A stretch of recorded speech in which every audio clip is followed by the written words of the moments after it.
Whee, there we go. Thursday night, which is almost Friday. Might as well be the weekend, except it's not really.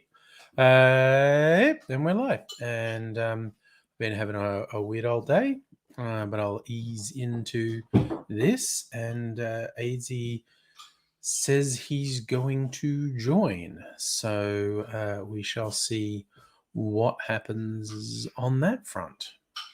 Just my lights behind me are in a weird phase. They're doing a very slow pulse. It's on a random thing, and I'm not very good at guessing what it's going to be when I click the button. There's not a thing that tells you what it's going to do. You've just got to kind of flip the switch and see what happens. G'day, Raiders. How's it going? Oh. How is the world, honestly? My hair's getting along. I can sort of brush it back behind my ears now. I've had 2 haircuts since COVID lockdown has started. I used to get a haircut every couple months. Well, actually, since I got the first one, which was a couple months ago after basically growing my hair for a year, I got it just the ends trimmed. It was supposed to make it healthy. And then I went back after 2-3 months and don't know. Abigail got 1.5 hours sleep last night. You think you're going slightly more insane? Okay. Yeah, sleep debt will do that to you. And so, Raiders, you're better than Tuesday night. You're off your tree. Oh, well, I'm glad you are feeling improved. And Wolf Northern on Twitch, hello. Yes, speaking of slightly more insane, AZ says he's going to join us. So that will theoretically happen at some point. It's always hard to tell. It could be 30 seconds from now. It could be 30 minutes from now. We shall see. We shall see what is actually going down in AZ Town. Oh, God. Now, God, the lights are going to give someone an epileptic fit. Why are they doing that? Hello, Kelty King. Okay. This cycle is going on too wide a spectrum of things. I don't like it. I would like it to be consistent.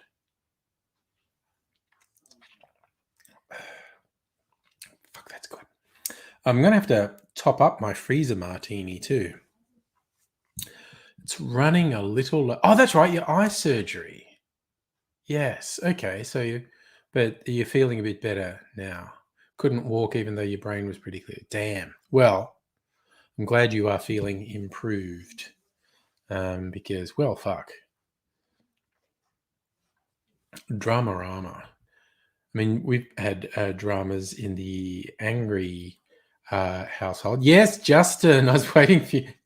Because I'm not saying you jinxed yourself, but it's like every stream you were telling us how Canberra hadn't been in lockdown. Well, there you are.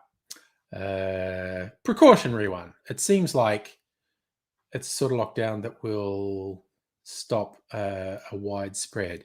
And I think they want bloody serious police presence on the roads leading into the ACT because the fuckwits from New South Wales.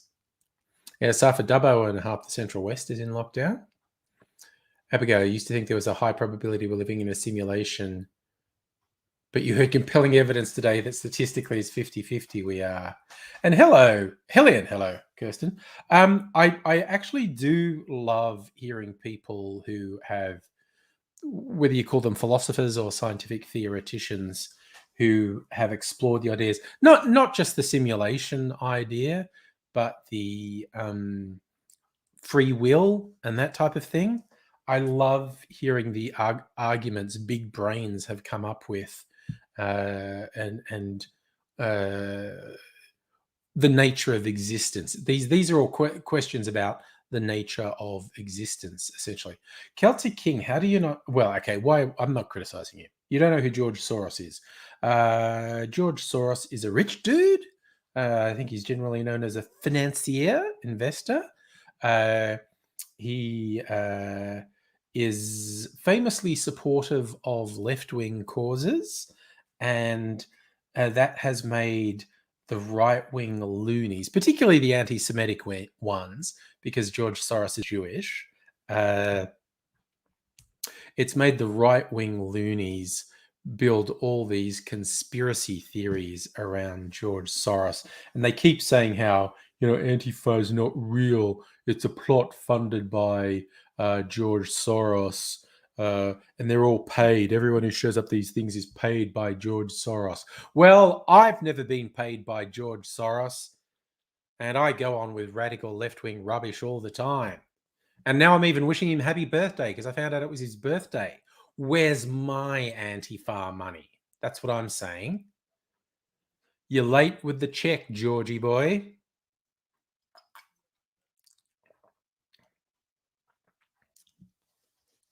Oh, yeah, no, Justin, everyone in the everyone in Australia should be super fucking angry at the New South Wales government, basically, and their utter fuckery. I think that there's a national cabinet meeting tomorrow. I think they'll just be fucking screaming. It'll just be like, the fuck? You know what you have to do. An actual real lockdown. The whole Ring of Steel thing. Nobody goes outside except for 4 reasons. Only shops open are the, what do you call it? The critical needs ones, like food and chemists and alcohol. And while that sounds like a joke, there are a number of reasons why it's important that people continue to be allowed to buy alcohol. First, because that's a surefire way to get an armed insurrection in Australia to cut off people's booze. Second, there's a health thing for people who are actually alcohol dependent. Withdrawal from alcohol can kill them. But that's not 90% of who's going to Dan Murphy's during lockdown. Cheers. Just fucking cut me some slack. Wolf Northern, you're in New South Wales. I literally feel your pain. We had it for months last year. Except we had the proper lockdown. Curfew. People going, why curfew? Because it makes enforcement easier. It's like the answer to that question is so simple. Like, I can see someone having a philosophical objection to a curfew, but people being fucking idiots going,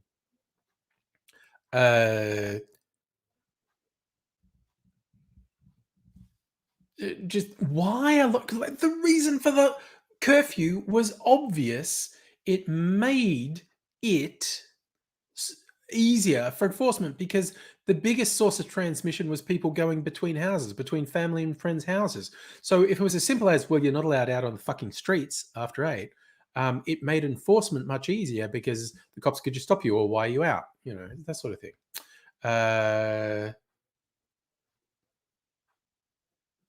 So Raiders, right-wing nutjob neglect to mention, the Koch brothers, who are just as rich and back a lot of US right-wing mouthpieces. The Koch brothers actually legitimately, constantly fund untrue right-wing propaganda. Soros has supported progressive causes. The Koch brothers are outright propagandists. They fund the spreading of lies. Justin, face masks are compulsory leaving the house in the ACT. They should be compulsory in New South Wales. And speaking of things that should be compulsory, it's the appearance of AIDSy. Hello and greetings. I have been made compulsory in several states of the United States of America, and I am very big in Bolivia. Ooh, nice. I'm also very big in Liechtenstein, but you don't have to be very big to be big in Liechtenstein. No, not really. Being a friend of Simon Bolivar is more impressive. Friend of? Yes. Fucking lover of. Thank you. You want ass play? Simon Bolivar's your boy. He was a bandit. Well, he's one of those wary lads, which is he's a catcher and a pitcher. You know what I mean? He's an all round. You know, you say, "Do you want a top or bottom?" And he goes, "Flip a coin." Just as long as there's leather involved, he's fucking right up for it. Or was. And that's how you become a revolutionary leader. Killed by revolutionaries in the 1900s. Yeah. That's all true. All I'm updating his Wikipedia page as we talk. No, that's all in there. Done. Yeah. I have a friend who just got out of fucking ICU, who was complaining at me for the drugs that I was on. And he's effectively in the ICU for the drugs that he was on. And they were the drugs that I was on. Right. And I've just gone, oh, come on, big guy. Don't do that. And I wasn't in the ICU for the drugs that I was on, but they didn't help. And he would criticize my drug taking, and he's been ghosting me for a long time because I'm sure he's worried that I'm going to give it a lot of "I told you so," and trying to back channel information to him, going, "I'm not going to give you "I told you so." I'm not going to do any of that. I don't have any foot to stand on when it's judgment time. But I've got to give you the mail about, maybe think about taking little breaks from what you're doing.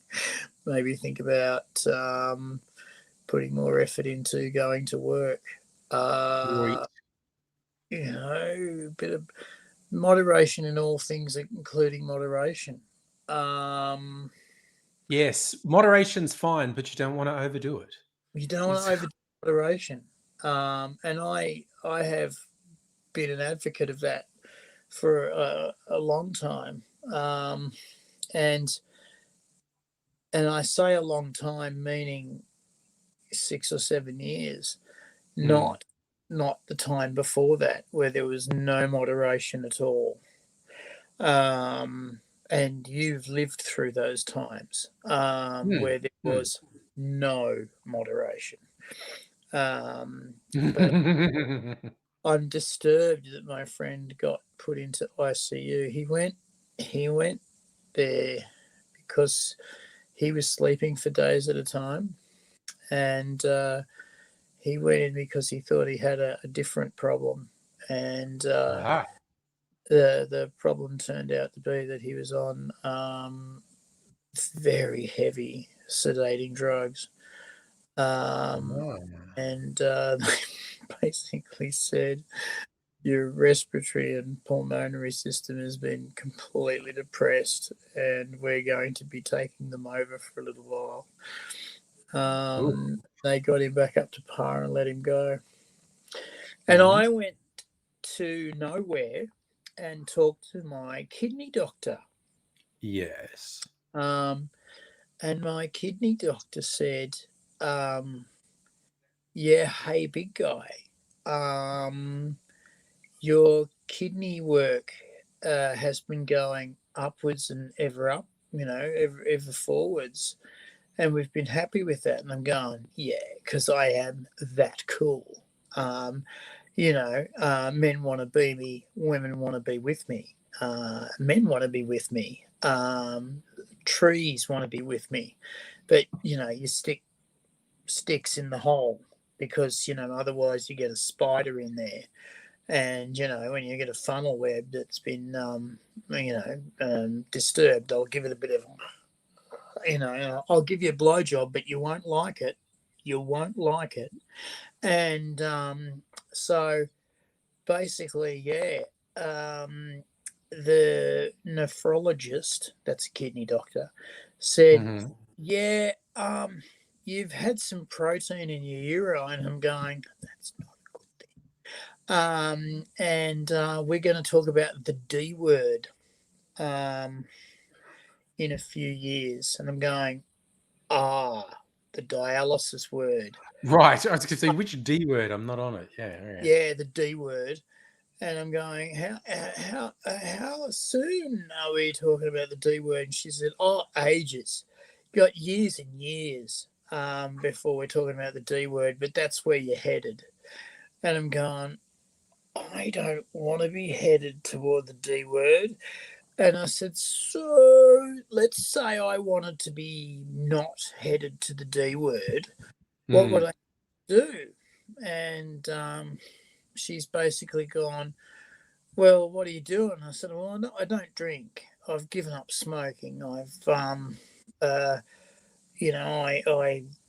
don't do the harder drugs much. And I've been pretty good. And she's gone, oh, how's your hormones? And I've gone, fucked.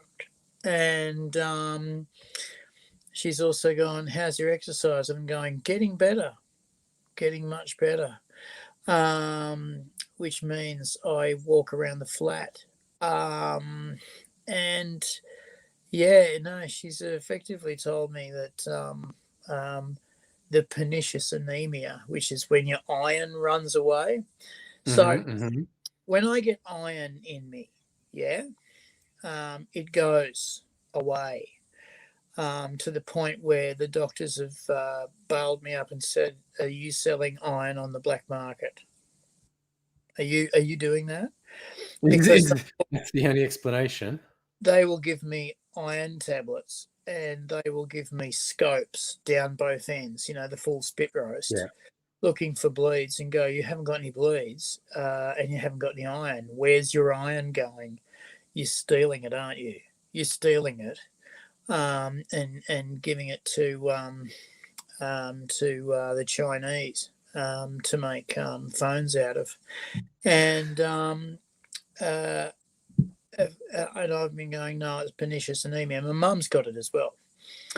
And they don't do anything about it. But what I'm going to get for my pernicious anemia is I'm going to get an iron shot, which is what they call them as a Coke bottle. They're a big black bag full of iron, and they drip it into you for a couple of hours.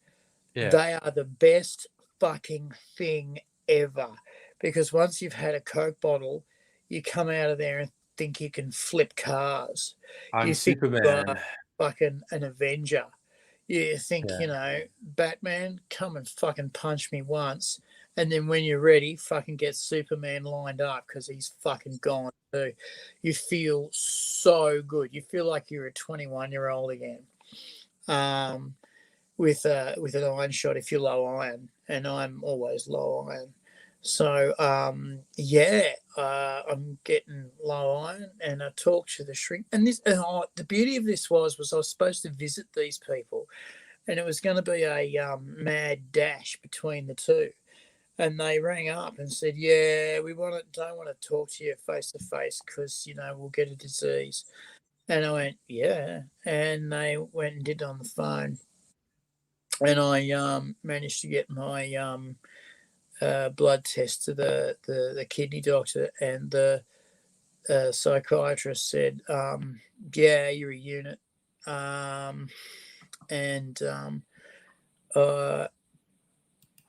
said, "What's going on?" I said, "Well, everything's hard because of COVID." And he said, "Yes, that's for everybody." And yes. I went, and I said, "The irony of it is," he said, "Look, I'm worried about the amount of benzos you're on." I said, "I have to have a laugh about that because the drug dealers in the line at the methadone are all on sale because everybody's trying to sell like crazy to get their head above water during COVID because no one's getting any sales anywhere.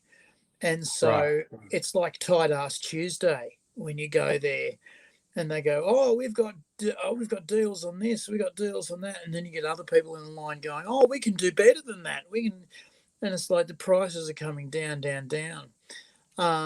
Except all of the new imported stuff, because there was a massive information bust by the Information Service of Australia. The information spies. They bust the communications of all of these drug dealers and crashed like 2/3 of the infrastructure. And so the imported drugs in Australia are just fucking floundering, and basically nothing's getting through. Only, of course, the thing about it is if there's a market, then there's a supply. And it'll very quickly, the vacuum will be very quickly filled in. And life will go on as usual. That's good. Sorry, I just want to say hello, Stella, who got her plumbing problems fixed. Nice. Fixed plumbing problems are good. Fixed plumbing problems are excellent. And I was just going to say, in the Great War on Drugs, drugs won. Oh, yeah, hands down. Hands down, yeah. I don't know why they keep on spending money on the war on drugs. Why? You've lost. Well, there's a whole bunch of cynical answers to that it was just a cover for building up a police state, and it was a cover. Well, Nixon explicitly said it was to get the blacks and the hippies. Yes, that was an explicit thing. He didn't say it publicly, but he recorded all these conversations. So there's a recording of him, and people in his cabinet have said, "Oh, yeah, no, he literally said the blacks and the hippies are giving me the shits. If I just say I'm doing a war on drugs, that is by proxy a war on black communities and the hippies." Yeah, well, when Reagan was in, they said, oh, what are we going to do about AIDS? And he said, who's it affecting?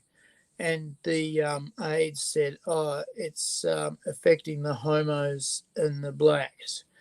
And Reagan said, oh, well, we don't have to worry about that too much. And that's recorded as well. Yeah. Thousands and thousands of people died unnecessarily.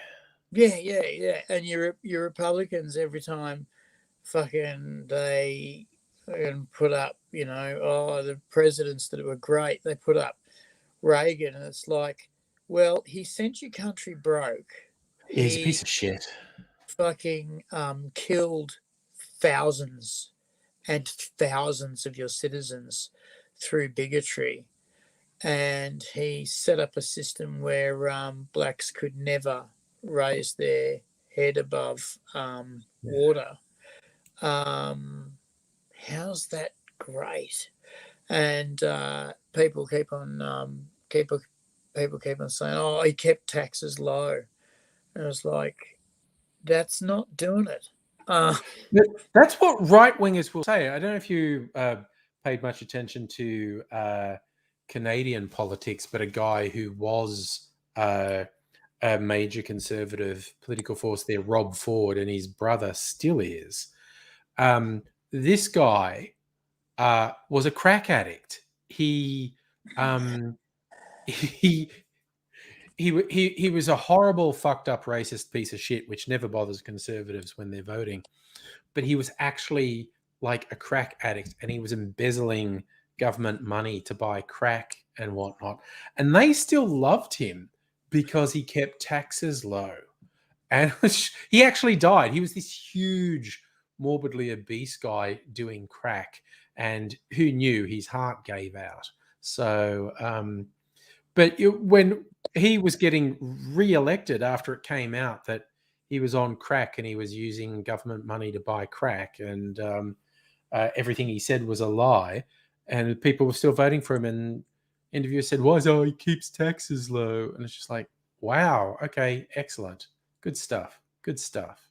And yes, Safa, tomorrow's Friday the 13th, which I'm slightly disappointed I missed when I was thinking of, trying to have a themed cocktail.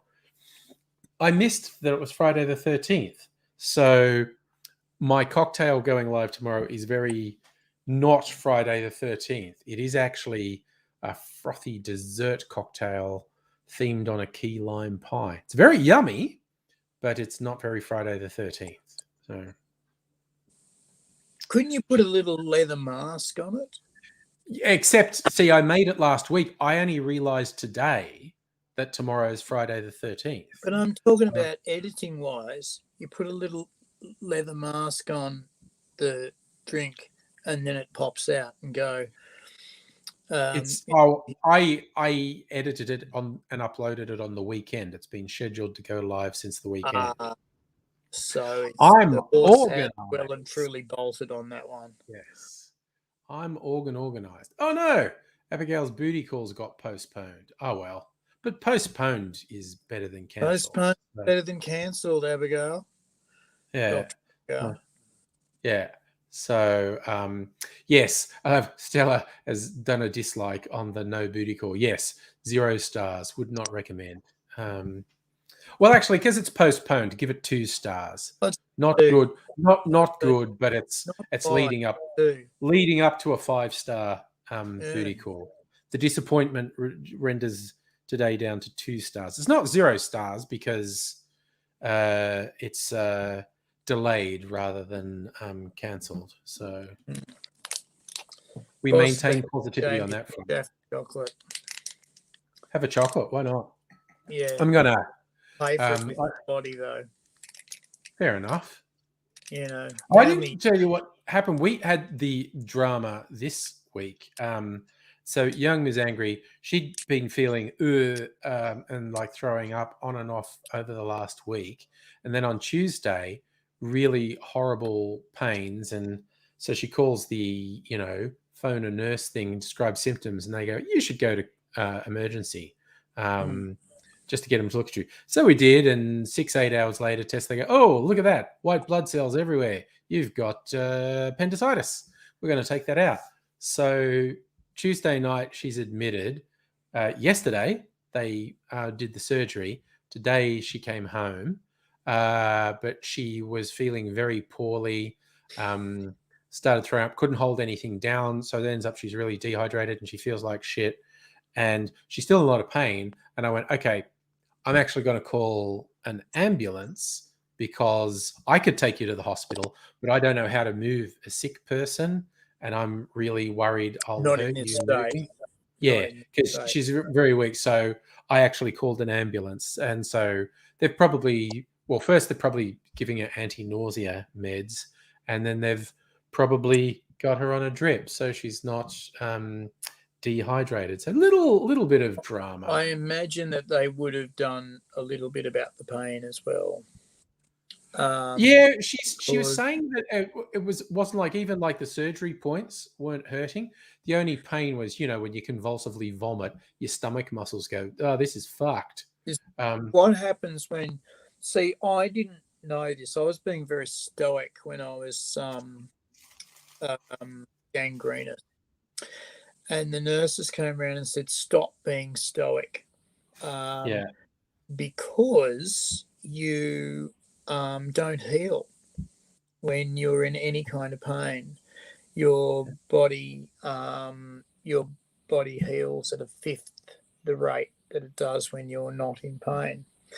And because we've got limited fucking budget, we'd like you to get out of here as fast as possible. So we're quite happy to give you the hard stuff all the time.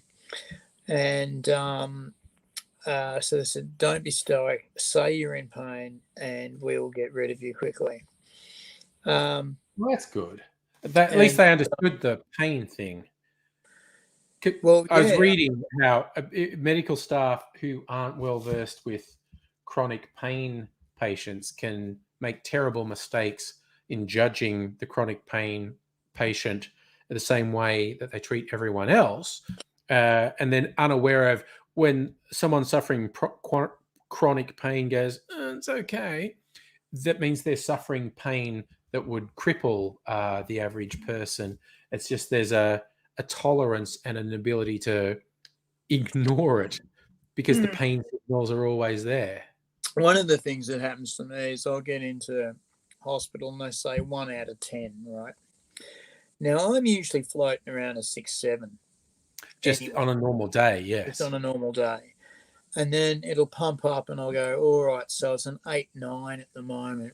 And they'll look at me and go, you're not sweating or crying, and you're not freaking out. And then I'll punch it up to a 9.5 and go, yeah, I'm starting to not be able to hold it together, control the facial reactions, and they look at me funny and go, well, you're putting it on to get drugs.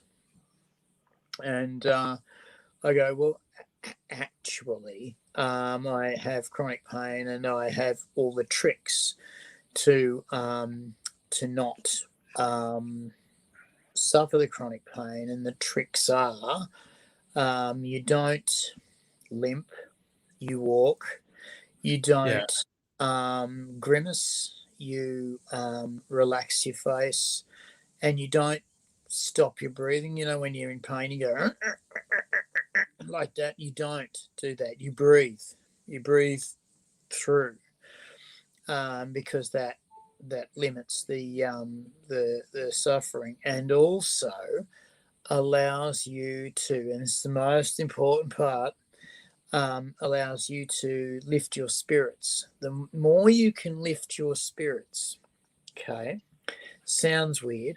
The more you can lift your spirits, you can bypass 3 of the places in your brain that pain has to go through to make you feel pain. It has to go through your amygdala.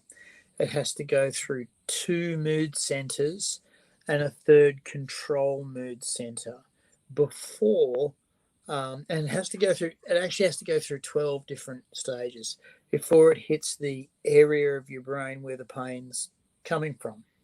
Yeah. So if you can lift your spirits, you are knocking off points of pain. And, right. And so if you can continue in good spirits, you can control a lot of pain. I got stopped by a nurse the second last time I was in hospital, and she said, "Oh, you look like you don't need that stick at all." And I went, "Oh, thank you. Oh, that's nice. Oh, that's really sweet. I've been working really hard on that for years and years, and you've really validated that. So thank you." And she's sort of looking at me funny, and I'm going, "Oh yeah, the first time I had the stick, I could hardly move, but now I've found the rhythm of it, and I know where the balance points are." And of course, in that same hospital visit, I fell over on my ass 3 times. No, it was more. It was more, actually. And I got in trouble because I didn't tell them about one of them. Ooh, naughty boy. Fucking brains about it. And I went, okay, new lesson, tell them when you fall over. Yeah. And the time before that was when I had the brain injury, and that was not good news. No. That was not the Berenstein Bears. No. Yeah. It just wasn't. It just wasn't the Swiss Family Robinson. It wasn't Cyndi Lauper. You know, Okay. it was it wasn't the Star Spangled Banner. It was the Totenkopf Brigade, but that's about all. Okay. It was about the same awkwardness that Al Qaeda was talking to ISIS about. Right. Do you want to bring it back a little bit? And ISIS was going, no, this is what we're about. Give us some money. Al Qaeda was going, you're a little bit far out for us. Yeah, you guys need to chill. Saying this to a group, which to me says, ooh, think that through. Yes, rethink your choices. Rethink your choices at that point. How would you be being Al Qaeda going, you're too much for us? It's like, fuck. That's really out there. That's really saying something. Yeah. There's some units out there, that's for sure. Oh, so I just noticed we had a bunch of booty calls talk going on. Abigail's is okay. Booty call forgot to blank out an evening at her own Airbnb, but should be okay on Tuesday. Stella's friends with benefits also had appendicitis, got in out of surgery, and's gone to work underground. So she told him off for not taking time off. Yes. Yeah. Ooh, nice. Kirsten's got news for us on Monday. Sorry, new gin news. And I'm hopefully getting my new whiskey. Well, they're saying early next week. I held out hope it might arrive for the weekend, but next week will be fine. So, all sorts of exciting news. So, I'm making a drink called Le Sang et Sable. So Le Sang is the blood. It's sable blood. It's a take on a blood and sand, I think. So maybe that's just French for if I put that into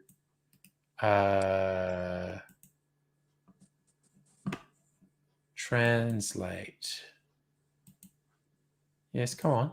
I did ask you to translate. Why the fuck did you not translate?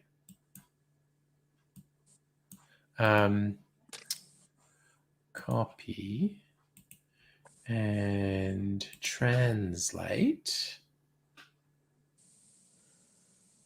Yeah, okay. It's literally blood and sand. It's just blood and sand in French. Okay. Kirsten, I'm hopefully getting the Starwood Unexpected next week. It's been dispatched, but Australia Post is saying it won't arrive until next week. This is a local whiskey for your info, AZ and everyone else. It's a local whiskey that was finished in peated Scotch barrel, like a barrels that had held peated Scotch whiskey. So. No. And no stuff, and also, yeah, and again, something I don't think I told you. I got my second AstraZeneca this week, and no side effects. So yeah, nice. I'm getting my second Pfizer either this Saturday or next. Nice. And I am expecting side effects to kick the shit out of me. Yeah, apparently Pfizer can do that. Yeah, couple of days. Well, also compromised immune system. It's just going to have a play date with anything else that's inside. So sorry, I was just going to say, Kirsten has specified for me because she knows the Starwood one. It's Lafroig barrels, so it's like the peated Scotch whiskey. This has been finished in Lafroig barrels. So very nice, very nice. All right. The reason I'm making this thing is because it has blood orange juice, and I juiced some blood oranges today, and so I'm using some blood orange juice. And you've got it in the red container. So I'd remember this is the one that has blood orange juice in it because it's red. It also has lemon juice in it. I remember the first time I seen a blood orange cut up by a person in a cafe, and I went, "Oh, that's wrong." And Yeah, it's weird. it was very right. It was very Yeah. right indeed. Yeah. Oh, yeah. I love blood orange juice. It's fantastic. They're surprisingly difficult to get. I would have thought they'd be everywhere, but they're not. You've really once you get them, they're fine, but you've really actually got to have a bit of a look. Yeah. I mean, it's not like it's not like they're the golden ticket hidden in a Wonka bar. But it's not like they're in every fruit shop you ever see. Yeah. No, the This first time I saw smells them like- was yonks ago. Oh, that's right. I had a booty call tonight, and it went well. Oh, good. Um, So my brother was running a fruit and veg shop in Dubbo, and through his contact, they said, "Oh, I can get you some blood orange," and he thought, "Oh, I'll give the people of Dubbo a treat. I'll get blood oranges in; they'll be excited." And he didn't sell a single one. No one wanted to try blood oranges, and he's like, "You fucking Philistines." And so he juiced them all and froze them in ice cube trays. And then, like at Christmas, we were just like drinking vodka with blood orange cubes in it, and slowly melting them into the vodka. But nice. this is my variation of a blood and sand. Yeah. That's pretty good. Yeah.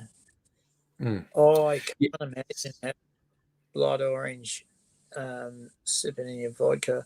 You know what I'd do too is I'd stick a little bit of watermelon, half a cube of that, in with the blood orange and the vodka, just to give it a bit of just to give it a little bit of that mix. Yeah, but that's just me being perverse. Yeah. The other thing he had, because one of his suppliers, suppliers were basically like traveling salesmen, guy had this habit of collecting really weird European liqueurs and whatnot. And he'd just go, "Oh, I've got this absolutely surreal thing." And so I ended up with my brother, this is 15 or more years ago, at my brother's place at Christmas, and he's just going, "Oh, and there's this one. Shall we try this one?" I was going, "Yeah, let's try that one." It's just like he just had all this really weird shit that this guy would literally just go like, "Oh, look what else I have in my van. I've got. Do you want a bottle of this?" And I'm just like, "Yeah." Yeah. So yeah, weird stuff like that. How you doing, by the way? You're looking a little bit tired. I'm just throwing it out there. Thank you. I'm feeling a little bit tired. I had a difficult night's sleep. I had a cramp in my neck, which is still there. Ooh, and bummer. it went down through my back to the other side of my back, to my right glute. So the left-hand side of my neck, and it went all the way down to my right glute. And I thought, have I slept on it funny?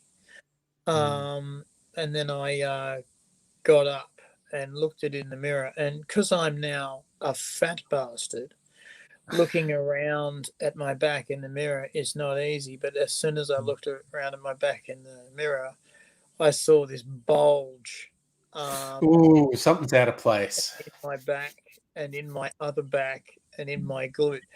Have you ever seen one glute pop out really far away from your glute? And you go, that's not right. No, that was exactly what I was going to say. For a glute. And that is not right. At 4 o'clock this morning, I was trying to work out how to stretch out these muscles.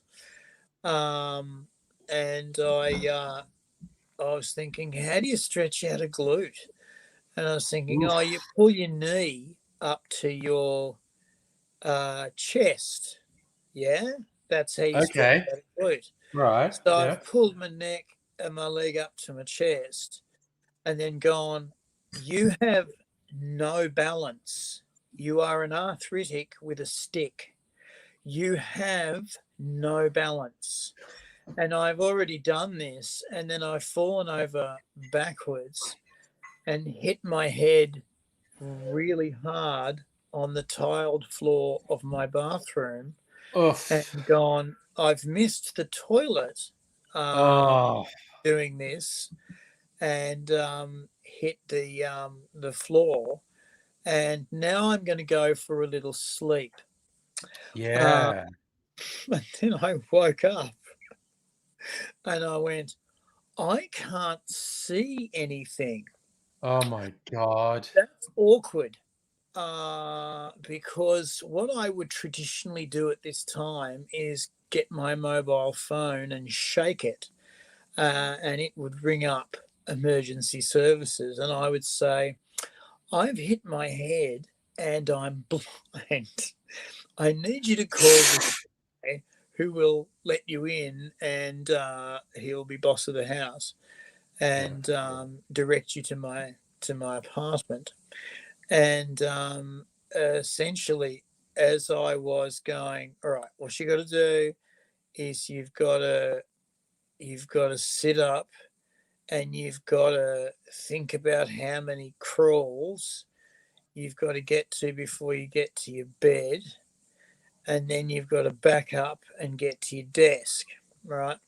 So I've managed to get up, and I managed to crawl, and then my eyes started to blurrily come back. Oh. I was going, well, I did well, except I was going in the wrong direction and I'm under the desk. I'm not going toward the bed, I'm under the desk. And I'm thinking, how easy was it for me to disorient myself? And how would I be if I was under the desk feeling all the crap under there going, this is not my bed and I don't know where I am? Oh no. You know what I Yeah. mean? And I was just Yeah. going, it must be tedious for people who acquire blindness to go, all right, I'll just navigate. And it's like, no, you won't. No, no, no, no, no. Which is why so many blind people have people that they grab onto and walk around the world with, because there's no fucking way you'll know where you are. But I was strangely not scared. I was in the middle of the process of going, this is a problem. You're going to have to work it out. There's no one else here. You're just going to have to fucking deal. And Yeah. this hails back to my brothers, right? When we were young, my parents were very, very busy making their plumbing company go. And I would be left with the youngest one and the middle one and having to make the house go. But then there would be times when we would be up out the back playing with chemicals and making them blow up and starting fires. And there would be times when we would be throwing darts up in the air to see where they would land. And we would fuck up. We were children. And there was one time when we put a dart through a pipe and we had to fix it. And I said, don't worry, boys. We are sons of plumbers. We can fix this. And we soldered up this pipe. Now, you cannot solder up a pipe with water going through it. You have to turn the water off. But we did it. We managed to do it. And it's still there to this day. It's still There's there. nothing that a kid determined to not get in trouble can't do. And my brother said, it's just impossible. And he said later on, when my brothers were both grown, they said the best thing was if any shit went down, as long as Adrian was there, it'd be okay. It'd be Because fixed. he was the most flamboyant, most annoying, most talkative bullshitter that you've ever met. But as soon as something went wrong, he strangely went to ice and then said, okay, you do this, you do that, you do this, in this calm voice, and would make everything all right again. And the boys said that when I went off to uni, they were a little freaked because they said, who's going to be the guy that unfucks everything? And my brother once, when I was at uni, called me up and said, how do you do it? How do you organize fucking getting the dinner on and the table set and the kids set up and the homework done before the folks come home? Because I don't know whether to do this and scratch myself or cry. And I said, dude, it's just sequencing. You'll be right. And I always thought I was the wanker of the family. You know, I always thought I was the loser of the family. But the lads always said, no. When the shit went down, when any shit went down, because we burnt the house sort of nearly down, and I made the house not burn down. We broke tiles on the roof, and I said, there are other tiles under the house, which we will now collect and put onto the broken tiles quickly, and it'll be fine. And it was. And they basically said, you know, when the shit goes down, AG goes cold and it's fine. And yes, when I broke my head last night. Oh, last night. Okay, I thought we were still in teenage things. This is last night. Okay. Yeah, when I broke my head, I went for a little sleep, and then I thought, oh, don't go for a little sleep because that's bad when you're concussed. And then I woke up and I was blind, and I went, oh, you've hit the back of your head really fucking hard. And that's what happens when people go blind. And I've gone, righto, okay, this is the new normal. You'll have to get up and deal with it. You've got to find your phone.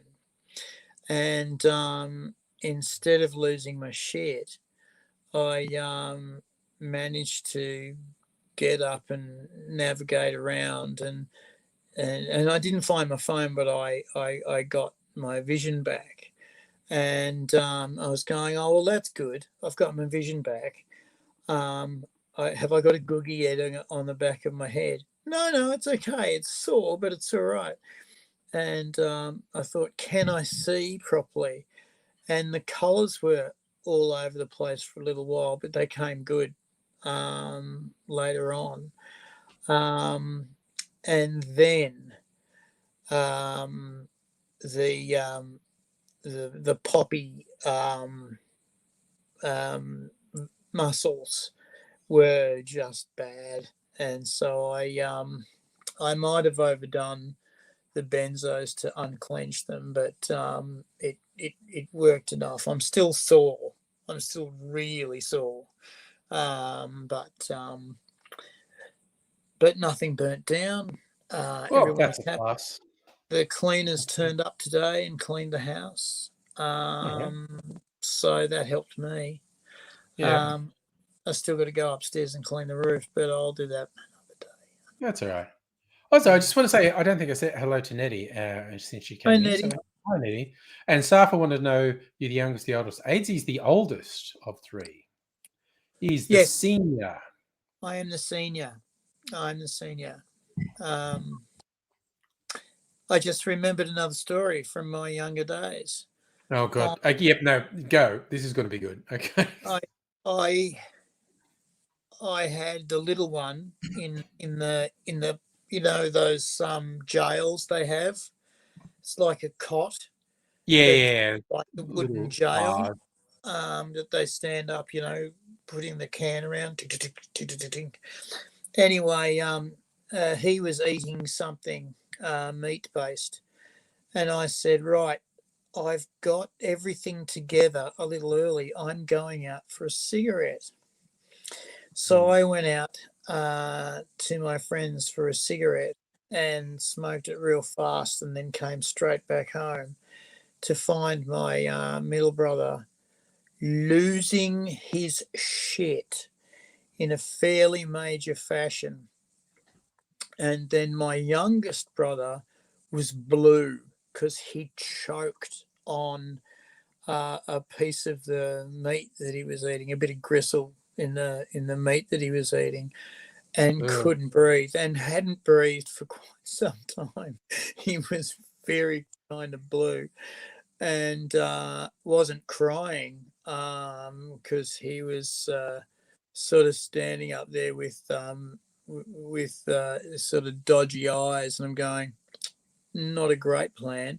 So I've picked him up and put my mouth over his nose and mouth, and then sucked in and got the gristle out, and and got it in between my my teeth and tongue, and gone, yeah, that's a sizable bit.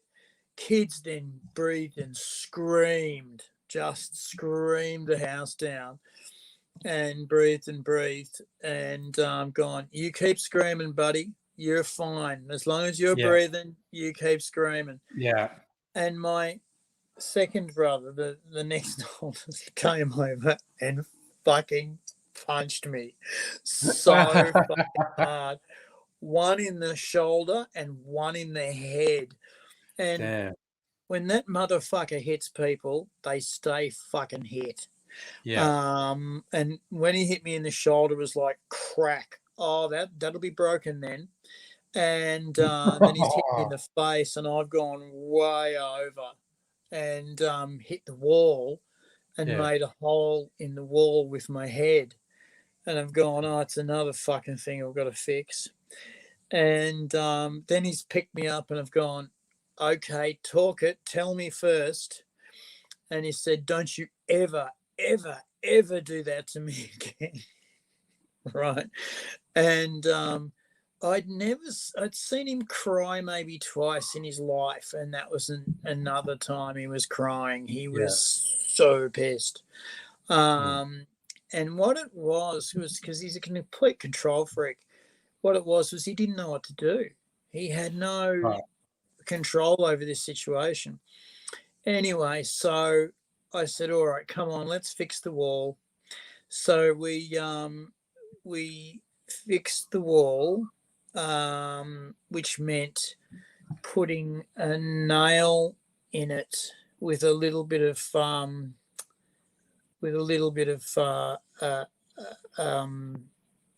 bloody ramset fixer, and you pull it out, and then you put a mixture of wood glue and they call it super glue on. Just paste it on gently, and then wait 15 minutes, and then pull the nail out, and it stays nice and firm. And then what you do is you spray coffee and water on, so that it's the same color as the rest of the wall. And so we fixed that, and he'd calmed down. The kid had calmed down. He got something else to eat without gristle in it. And he got a chocky, actually, for his trouble. And that weekend, this is the best weekend, we got a Saturday morning after swimming breakfast, we got pamphlets put out on the table, right? And his brother said, quite matter-of-factly, Adrian and I are doing a Red Cross level 2, because this only goes up to level 1, level 2 first aid course, and you're paying for it to my parents. And it was just matter of fact, this is what's going to fucking happen. And I'm looking at him going, and what's that involved? He says, it's 6 weekends, Saturday and Sunday, and the next one starts in 2 weeks. The whole program costs $350 each. And back in the 80s, that was a fucking lot of money. You can imagine today that's $2,000. And my folks turned around and said, yeah, okay. And I'm going, I've got drugs to take and sex to have. But it worked out fine because it was only in the morning to the sort of early afternoon, and it was really good. It was really good. We learned a shitload of stuff, and I can say to everyone in the world, fucking do yourself a first aid course. Don't fuck around. If you ever get offered one at work, take it. If you've ever got some weekends that you can burn, take it. Spend the money. Spend the money. Because you'll never go around again without a bag full of gloves, trauma dressings, simple fucking, just simple stuff. It's really not a hassle to carry around. But as soon as anything happens, it's gloves out, phone out, get it together. And you are the only one in the crowd not freaking out. You are the only one in the crowd not freaking out. Have a tourniquet with you. Have 2 tourniquets with you. Because you'd be amazed how many accidents happen and an arm comes off or a leg comes off and you've got to fucking stop that bleeding. And instead of going, oh my God, they're bleeding, you just go, well, not for long. And they change the rules every few years about what you should do. And one of the best things I've heard so far is the rhythm you are supposed to take when you are giving someone compressions for heart compressions is you sing Staying Alive. Staying alive, staying alive. You can tell by the way I use my walk, I'm a woman's man, no time to talk. No time at all. And then you change over to the next person, staying alive. And it's hard work. You're not doing it this far, you're doing it that far through bone. And you give them one breath every 15 compressions.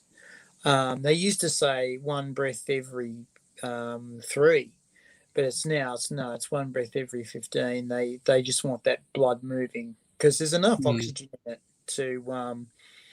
to keep you alive for ages. And then you breathe in, you breathe some more air in, and there's again shitloads of oxygen in it. It'll be fine. The basics are the same. Airway, blood, look for the arteries first. It's simple stuff really once you know what you're doing. So worthwhile. I can't express how worthwhile it is doing your first aid and how much power it gives you personally. If you hurt yourself, I can help me. Like, so many stab yourself, like, carving up a pumpkin or carving up, something, a chopping block, and you really cut yourself bad and go, okay, that's not a good look. It's like, well, what I can do is lose my shit, or I can fucking tourniquet up this arm, have my shit together, get some pressure on this, and then get help. I fell over. I was training a guy that we all know, and I fell over on the road twice, bang bang, really hard, and I hit my head and face, and I hit my arms. And I got on the bus and I was pissing blood everywhere, and everyone's sort of looking at me going, "What the Which fuck?" no one on the bus would have been cool with. No, they weren't cool with it. And so then I open up my backpack, and in my backpack is my you know, road fucking my immediate first aid kit. And I open it up, get out my little other plastic bag, which is my bin bag, and start getting alcohol swabs and fucking putting them all over me, and then getting various different plasters on, and then getting a trauma dressing on the eye, and then doing this and that while I'm talking to this guy, while I'm training him. And I notice I've got a slight puncture there, and I'm going, oh, that's no good. That's another trauma dressing. And I'll put a pad on that later. And I fix my shit up, put everything in the plastic bag and then back in my bag. And then by the time we get off the bus, I'm fine. And everyone's just looking at me going, what the fuck? How did that happen? Like this guy who looked like he'd been through a cheese grater when he got on the bus, suddenly got it all together, looking fine, and not. There was no freak. There was no freak out or help me, I'm fucking dying. There's none of that. And I said to my man, I'm gonna have to get this neck thing looked at, because that could be a deeper than a cut. It could be a vein or an artery. Abigail does help if you're functionally immortal or unlife challenged, as we like. Don't like to say the Z word anymore. That's not a thing. Do you like the color of this one? To call myself a zombie. I don't like other people calling me a zombie. It's your word. It's your word.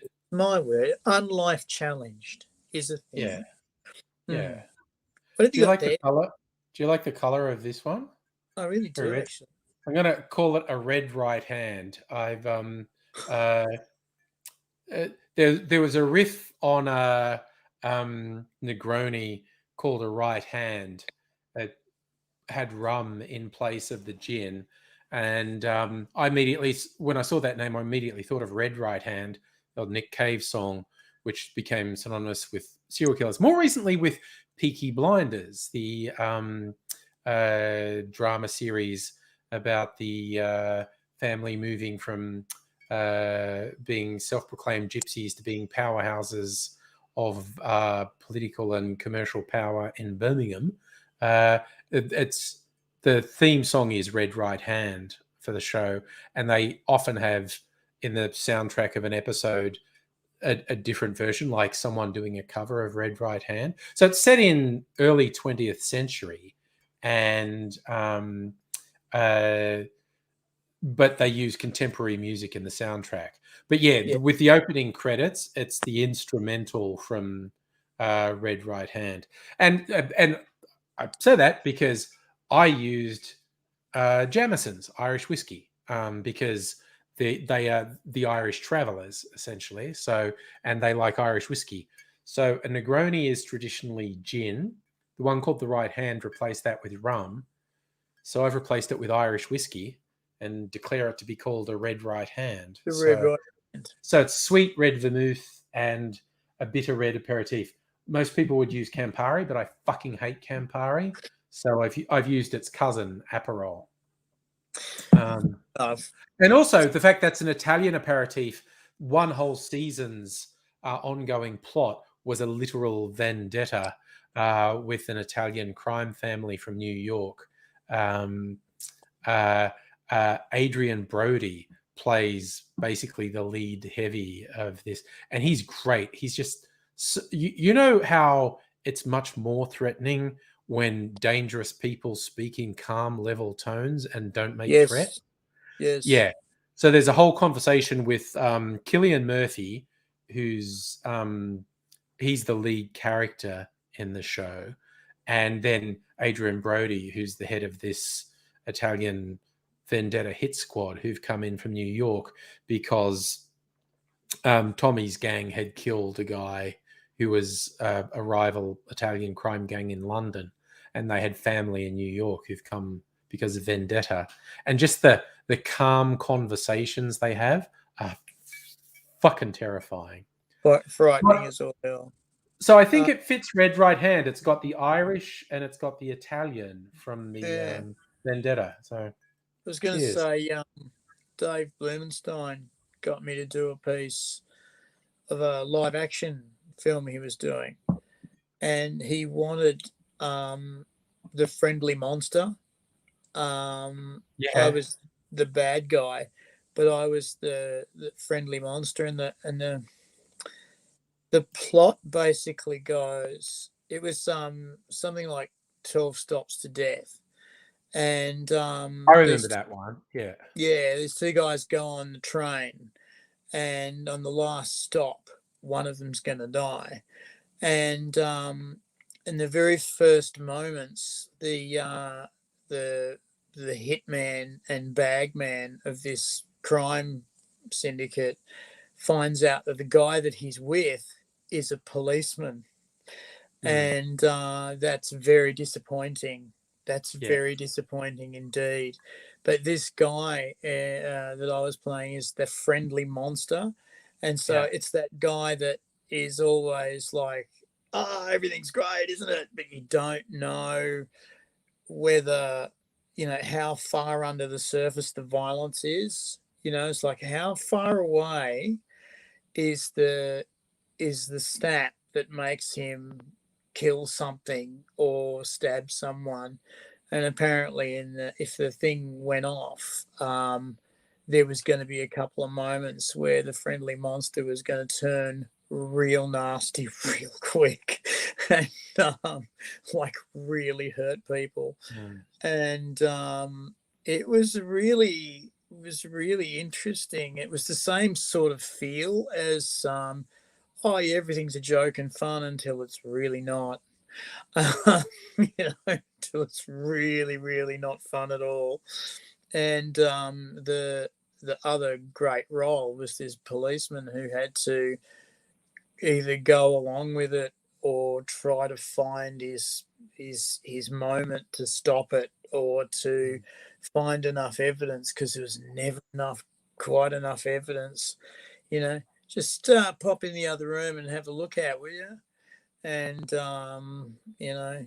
comes in, what happened here? Oh, he slipped, and he slipped on 5 knives. It's like knives can be slippery. Very slippery.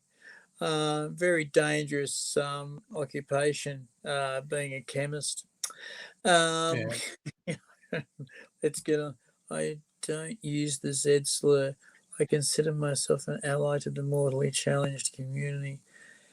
Thank you, Dr. Edgar. Bit of solidarity. That's what we like. A bit of solidarity. Yeah, that's what the black ribbon's for. Black Ribbon Day. Yes. Yeah, Black Ribbon Day.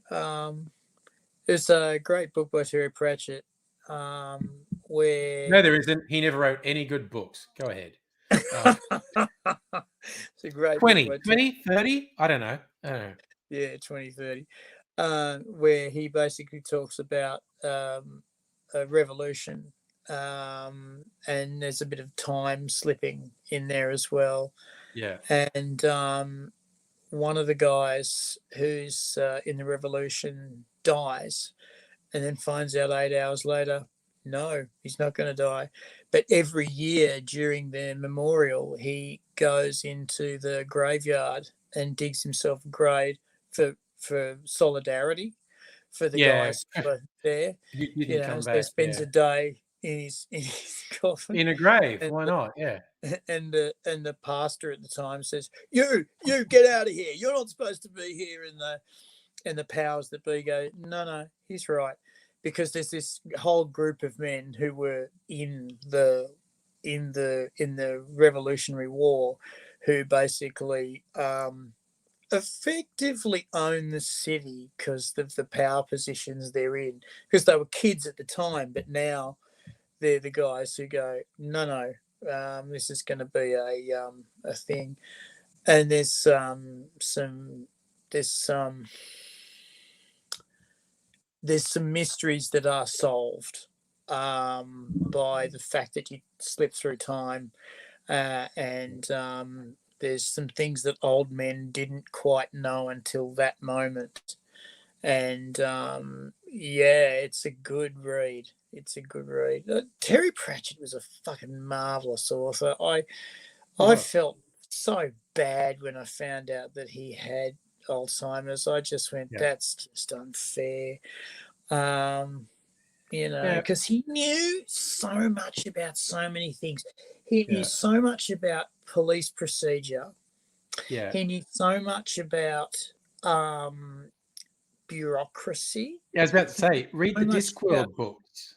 He knew read the Discworld books. He knew politics. He knew bureaucracy. He knew the post office. He knew monetary policy. He knew science. And he knew fucking black magic. Yes. He knew black magic. He knew fucking white magic. He knew Wicca, and he knew fucking heathen magic. And that's not an easy fucking research road to travel. Sorry, I just made me think of the Weird Sisters, where he introduced the three witches who are an obvious echo of the Macbeth witches, because it starts with them around a cauldron going, when shall we three meet again? By thunder, lightning, wind, and rain. Brief pause. Then someone says, I can do next Wednesday. Yeah, no, I can't do Wednesday because I've got to book in. I can do Thursday. No, Thursday's out. What about Friday? Well, no, then I just love the idea of actually answering the question, when shall we three meet again? Wednesday? Yeah. Wednesday work for you? No, Wednesday. And then the thing is, if you've ever been around a coven, that is what it's like. That is what it's like. It's really like, when shall we meet again? Well, we've got it. What about the 26th? Yeah, no, the 26th will work. Is everyone? Oh no, I can't. Oh, but you don't need me there for that because I can do mine on the 24th. Oh yeah, right. And it is very much like that. And he also, international politics, genius at it. One of the things that he did beautifully, just so beautifully, was he had the patrician of the city, the big city of Ankh-Morpork, right? Yeah. And there had been fuck up after fuck up after fuck up after of patricians, and then this one guy turned up. And the head policeman said that this boss understood that the city was a living, breathing machine, and then it needed this much food to come in and this much garbage to go out.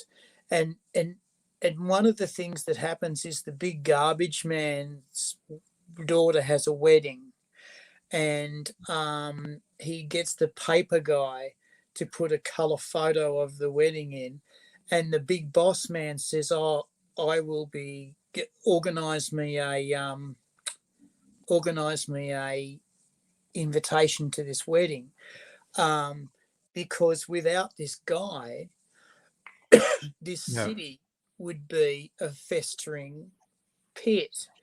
And this guy is, and basically what it did was it elevated this guy into one of the pillars of society, took him from lowly, dirty tradesman into, no, this is the guy that keeps your streets clean, and that you better keeps you wake up alive. to that. And this patrician also was the guy that just organized, like he also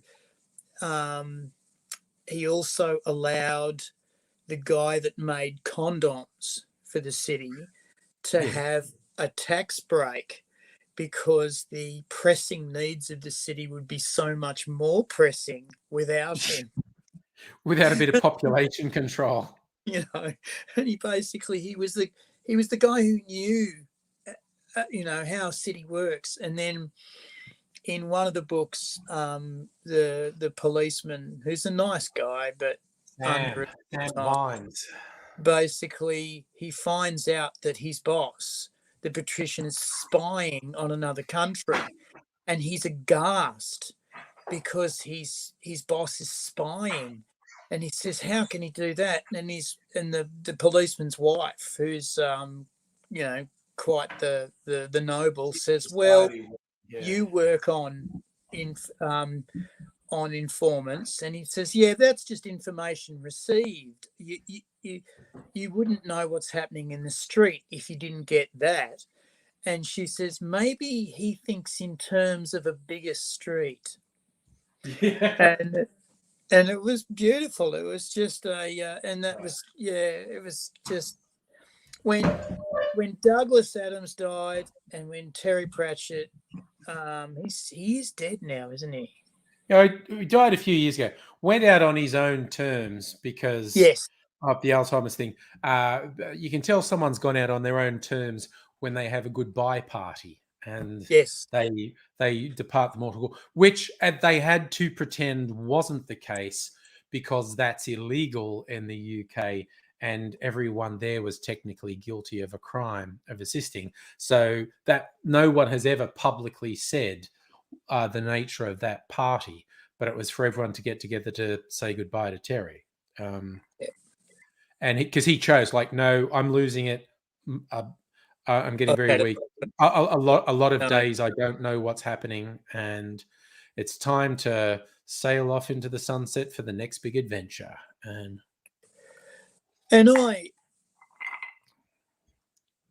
I'm conflicted over that, but at the same time, I respect it. Oh, yeah. All right. So Abigail's saying, is it illegal to have a goodbye party? The illegality, Abigail, is his departure was assisted, and everyone there is technically an accessory because they all knew what was happening. So nobody could publicly say they knew what was happening or they were guilty of a crime. They were guilty of being an accessory to a crime. So no one has ever publicly said they knew what was happening, even though Terry had announced years previously, when the day comes, I will tell you, and I'll invite you over. And he's obviously not the only person in the world to do that, but yeah. So Stella, you're back. Your friend with appendicitis called just as you were typing about him earlier, and his work sent him home. Silly bloody man. So, and I agree, Abigail. Man, it's just like, I'm fine, honestly. No, that's not blood seeping out from my recently stitched up surgery. No, I don't know how you had it done. Young Miss Angry, they do this fancy laparoscopic thing. They don't just do a big slash and dig around in there anymore. 3 different holes, one for a camera, one like in your belly button goes in and is a camera, and then there are these 2 little keyholes where they put the different things in there to get, and so they put 3 little holes in you. So it's 3 keyholes rather than a slashing you open and finding what they're looking for. So yeah, you don't get the zipper scar anymore. Like our generation, if you had, I'd never had my appendix removed, but with our generation, if you had an appendix removed, you had a neat zipper scar along your tum-tum. Not anymore. There'd be these 3 tiny things that they do the keyholes. And the one in your belly button disappears completely because it's it's in your belly button. You can't freaking see it. Outside are so small that you've actually got to look for them. Yeah, no, they're tiny. And effectively, the reason they do that is that they found with keyhole surgery, you can get fucking anything done, and the infection potential is 90% less. Yeah. And the trauma is 95% less. Yeah. And it's way less trauma because they're not cutting through all these layers of tissue and muscle and fat. They're doing these really precise little holes in you and way less trauma. So, Abigail, your son had his appendix removed when he's preteen. Don't think he has scars. Yeah, well, he probably had the laparoscopic surgery as well, where you don't even have visible scars. It's these tiny little, they basically make holes in you. And it doesn't really leave a scar.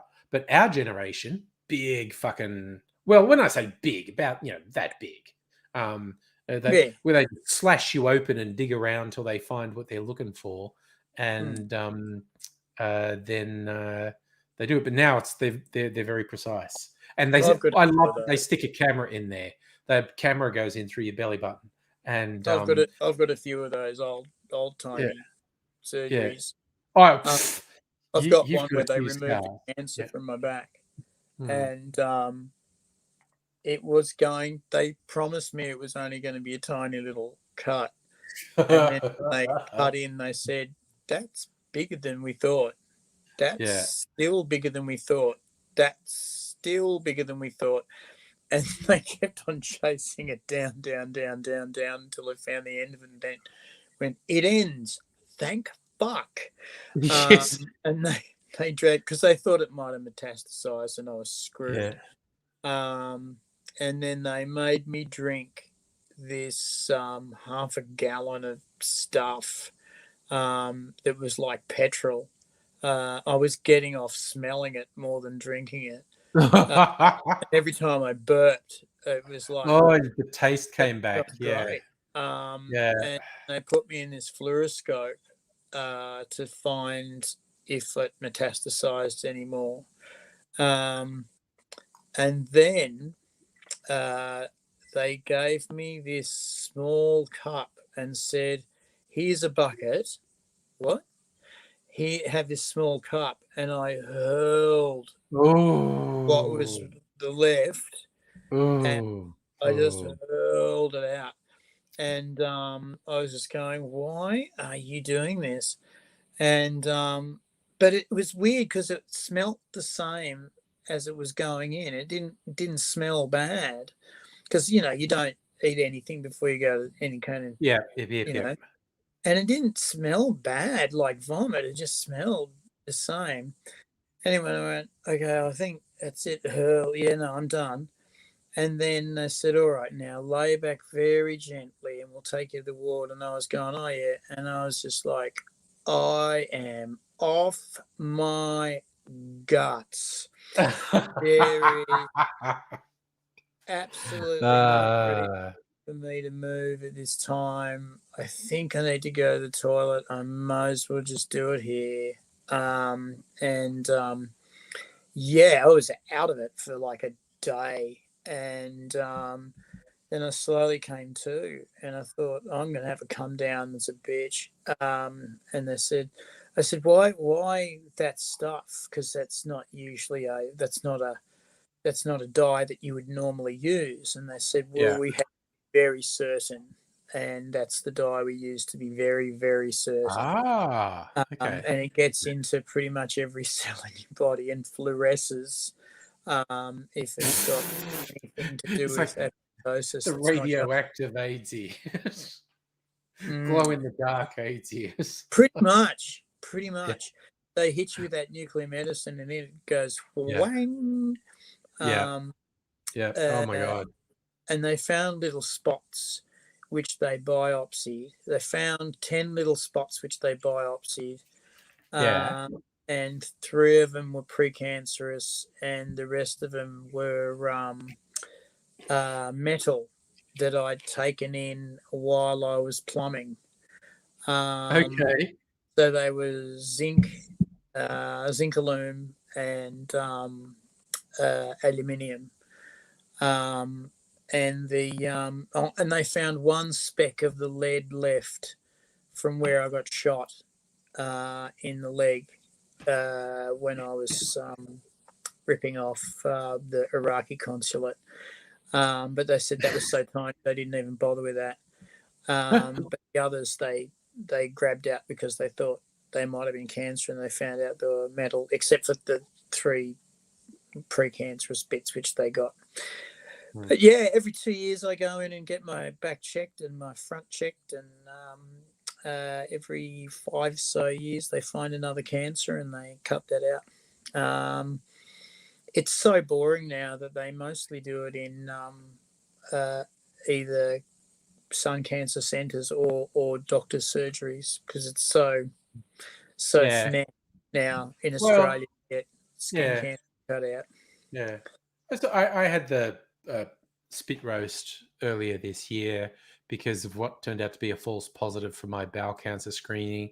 But yeah, they stuck one up each end, and they were, there were some polyps which were nothing now, but they're the sort of things that turn into cancer. So we just cut them out, just for a laugh, because we were there. We cut them out, and but that was the thing, because I've said this before. They did the twilight anesthetic as opposed to full anesthesia, which I was so relieved when the anesthesiologist explained it to me. And I'm trying not to freak out with young Mazangri going into hospital, because a certain number of people don't come out of hospitals when they go in, even when it's for relatively straightforward procedures. Sometimes things go wrong. And hi, Megaly, by the way. But just for the 24 hours prior to me going into this thing, I managed to thoroughly freak myself out. Embrace the fact you might not wake up, because that happens. And I was freaking out a little bit. And then the anesthesiologist visited me on the morning, and he explained, we're not actually doing general anesthesia. It's a thing called twilight. It's much milder and easier on you. You still won't know anything, but it's much milder. And I'm like, okay. And so I was all prepared with a whole bunch of Cheech and Chong lines, because I thought I'd go under gradually and I'd get to go, wow, man, great gear. And I was all prepared with my witty lines, and stuff starts happening, and I'm going, okay, as soon as I feel it starting to come on, I'm going to say my funny stuff.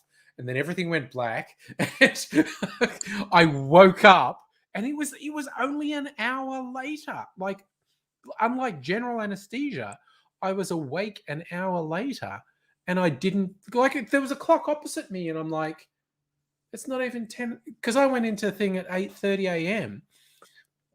and there's a clock on the other side of the room, and it's not even 10 a.m. And I'm going, I can't be awake yet. It's only 10 a.m. That's wrong. And they offered me food. They really don't offer you food after general anesthesia, because you just throw up for 24 hours. But they were just like, here, have some breakfast. And I'm going, for real? Okay, excellent. Yeah, they basically I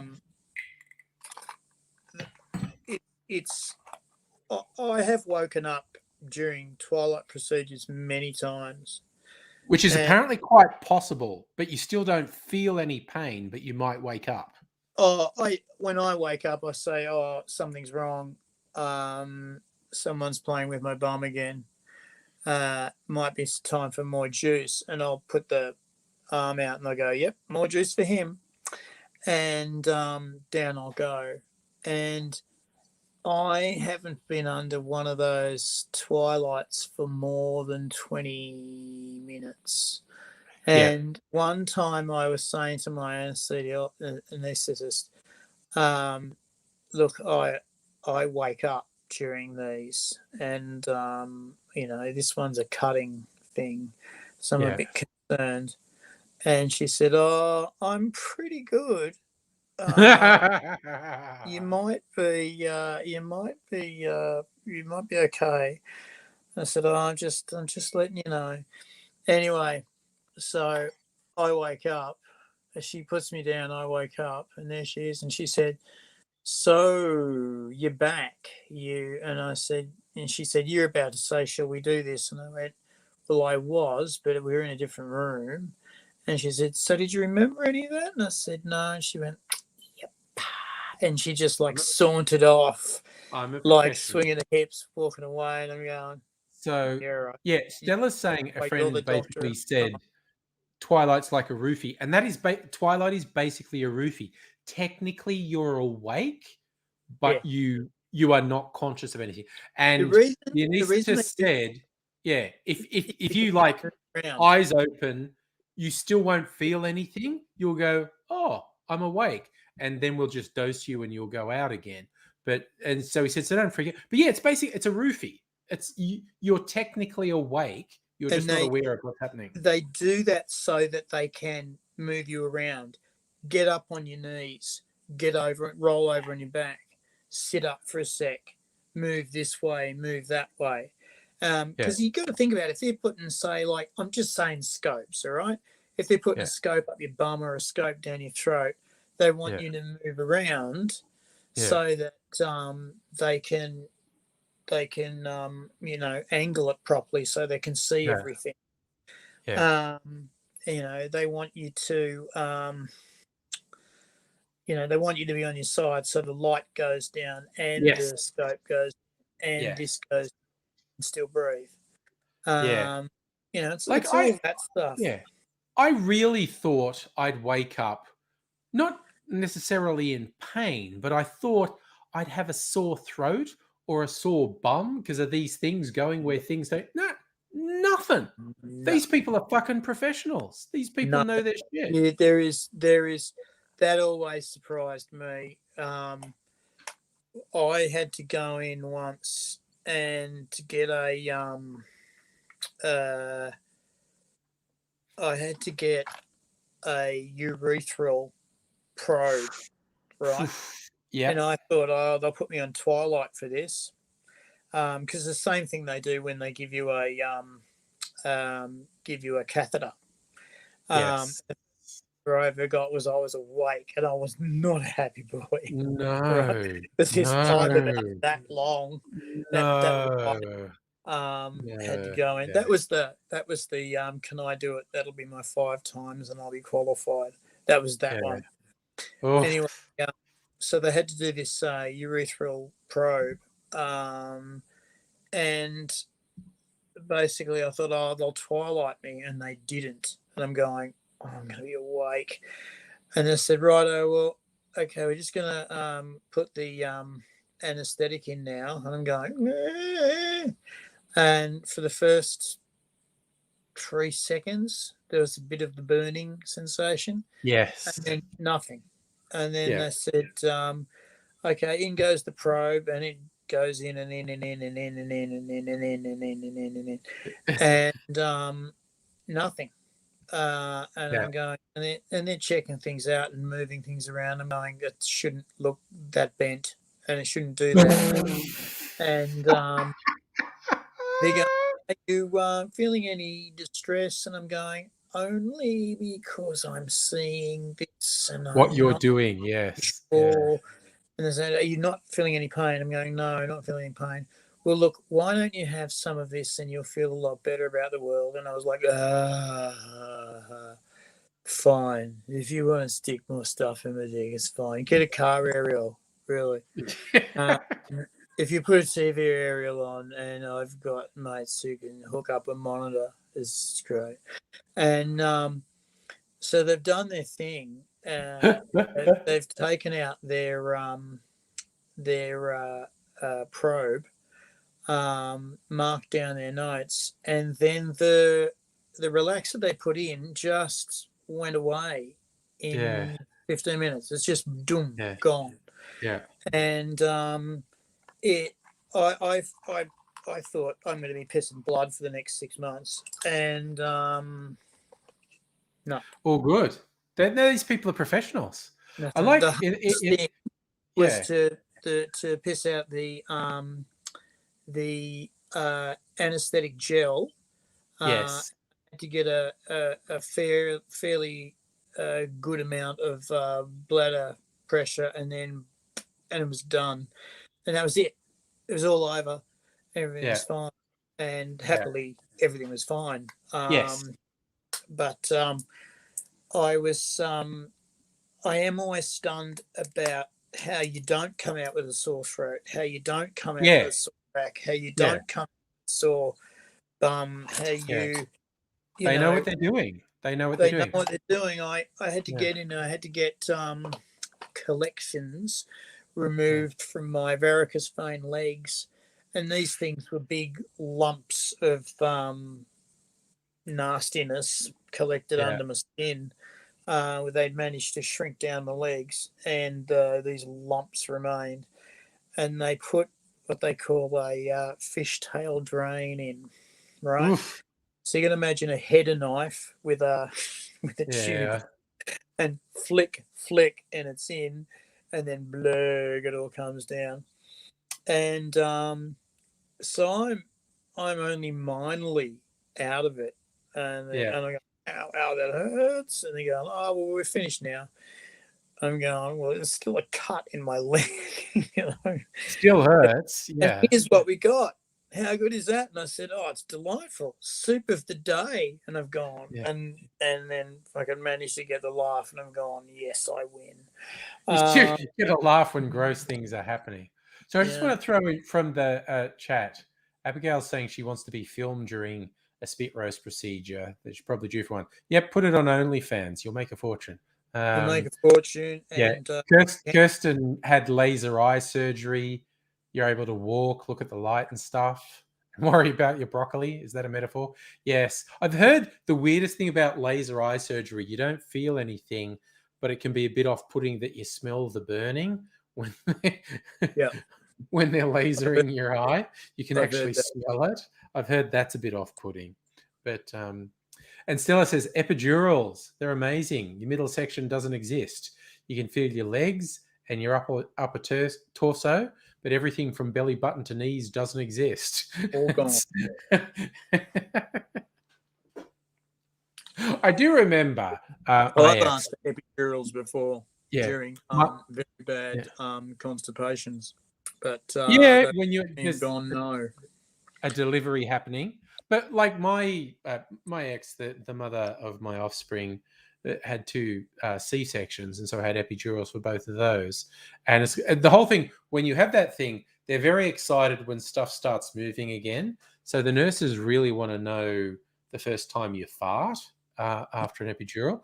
And I happened to be with her, and the nurse is going like, "Have you passed gas yet?" And she, "Oh yes, a little bit later." He goes, "Oh, that's excellent." And I just went, I passed gas and no one was impressed.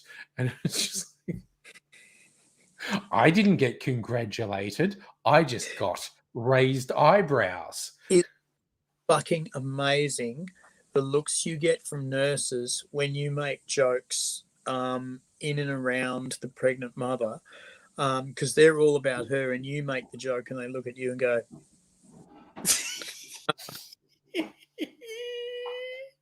you know what I mean? It's like, yes, man, keep on talking. This is all your fault. You know that, don't you? Oh, there was a lot of that. There was a lot of that. I remember one girl talking in a neonatal thing, which I accompanied my mum when she was taking my youngest brother there inside her toward the end of her time, and she wasn't a happy lady. She was not a happy lady. And one of these girls said, "Yes, I'm here for the scan that tells you whether it's retarded or a boy."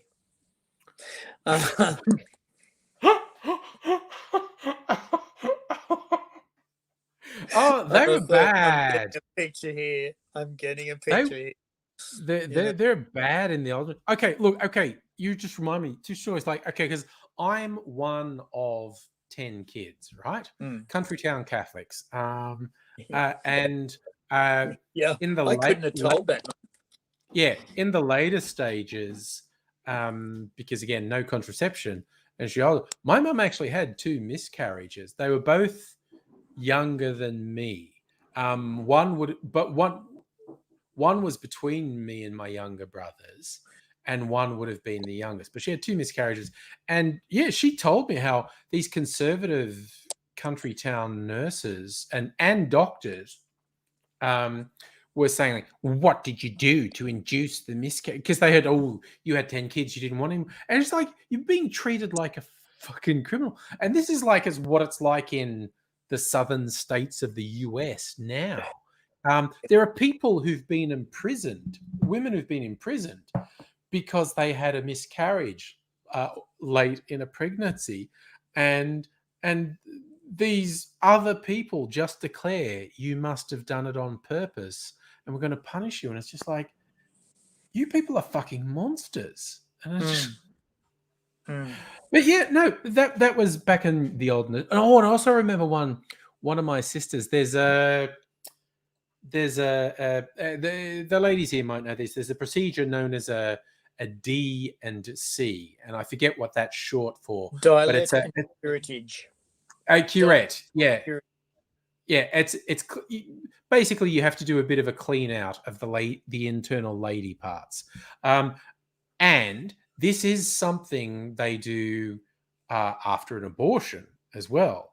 And I know one of my sisters had to have it done because of some sort of infection. But and I remember my mum indignantly talking about it. These nurses were treating my sister like shit because they assumed she was getting this done because of an abortion, which wasn't the case. But I think my mum was doubly pissed off, like, A, not your business, B, not actually what's happening here anyway, you horrible people.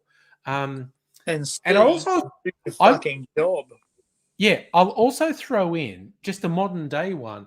I note all our health officials at the daily COVID presses saying, talk to your GP about for younger people getting AstraZeneca.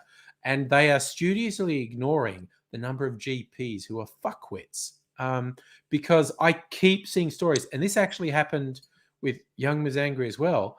Fuckwit GPs going, oh no, don't get AstraZeneca, it's not safe. And it's just like, there are a bunch of all this thing about talk to your GP for advice. There are a bunch of GPs who are fuckwits. As I think you've said, with doctors and surgeons, they're just good at taking tests.